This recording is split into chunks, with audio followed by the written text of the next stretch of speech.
Well, here I am. This is called a reality travel show, and I met, what's your name? Bruce Watts. At the coffee shop, and we started talking, and next thing you know, he's going to take me on a tour of Idyllwild. So, Bruce, tell us a little bit about yourself. I've lived in Idyllwild for 35 years. Was a professional chef, and when I retired from that, I worked 11 years at Nomad Ventures, which is the local outfitter. So I specialize in rock climbing and backpacking gear. So I know the trail system very well, and I've been, like I say, here for a long time. So okay, so what? Briefly, just where are we going? What are we going to check out? Well, I think the premier spot for outdoor activities is Humber Park. You got two big rocks for rock climbing. You got the start of the trail system that actually goes all the way to Canada. So we can get close to the Pacific Crest Trail, which is a big thing in the spring up here. You get all the hikers come through town, so it's like a big to-do in May, usually, when they come through. You got it. Let's go. All right, we're going through downtown Idyllwild, and we're heading up to, what's this place called? Humber Park. We're in Talkeet's Rock. Okay.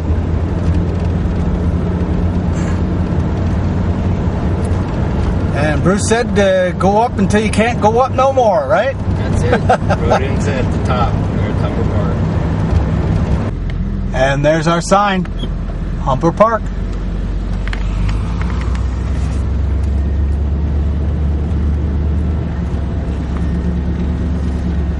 Just a beautiful setting this town is. Nice pine forest.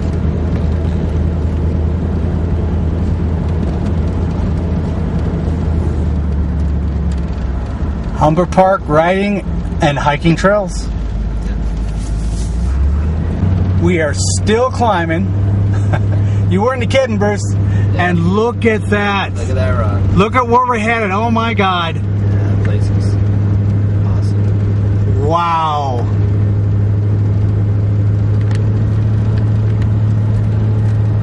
And it's quite the steep grade getting up here, but get a little steeper.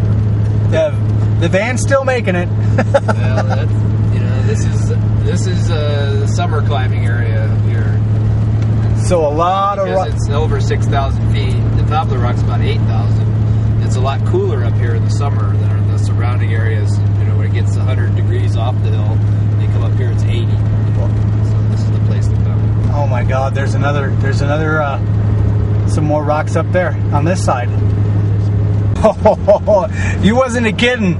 It's getting steeper. It's the snow up here. We haven't had snow since the beginning of November. Wow. So you've got up to almost 6,800 feet. We're 6,800 feet now. Yeah, it's pretty imposing. Yeah, you're right. There's little traces of snow. Yeah, you can see it up in the higher elevations. Holy moly. Look at that. Now, what did you say, Bruce, about this being the original rock climbing? Well, this is pretty much where the climbing started in Southern California. The first climb, I believe, was 35 or 36, 1935, 36. The trough, which is the most prominent feature on the rock there, you can see that crack goes up there, and there's a tree at the very top of it there. Oh, yeah. See that? That's called the trough. That was the first route that was climbed, and it was just someone scrambled up there with tennis shoes and about 100 feet of rope. Took his girlfriend with him. She'd never been climbing, and from there they started exploring all the crack systems and routes. There's over 200 routes now, and the rating system was developed up here for rock climbing. So start off with 5.0 was the easiest, but you still need a rope, and then it goes up to 5.13 here, and the first 5.8 climb in the United States and the first 5.9 were both climbed on Talkeet. So this is where they pushed the envelope and climbed the harder stuff. And this is called trad climbing. There is some bolting, but only where you absolutely have to have it for safety. So it's placing your own gear. It's not all bolted like a sport route. And around the corner here is Open Book. That was Royal Robbins, who's one of the most famous climbers of all time. He put up that route in 1952. You can't really see it from here. It's around the corner. Okay. But that is the original 5.9, so it was the hardest climb of its era. He was only 17 when he put it up. So this is the what now? This is the Double Slide Trail, Uh-huh.